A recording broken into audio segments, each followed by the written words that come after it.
عارفين إيه أجمل حاجة في الدنيا؟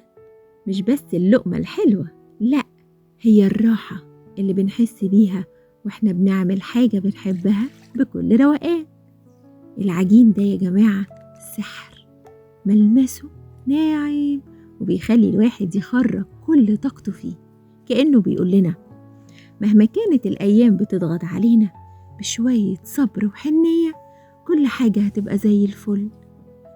أوقات بنحتاج بس إننا نهدى، نسيب كل حاجة تاخد وقتها، مش لازم نجري طول الوقت.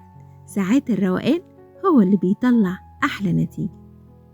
شايفين الدفى؟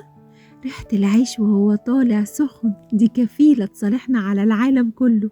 بجد هي دي لحظة السلام اللي احنا بنحكي عنها. كوني حنين على نفسك، كون حنين على نفسك، دلعوا قلوبكم بكلمة حلوة وبلقمة حلوة، عشان انت وانتي تستاهلوا كل الخير والسلام. كانت معكم مروة مرعي.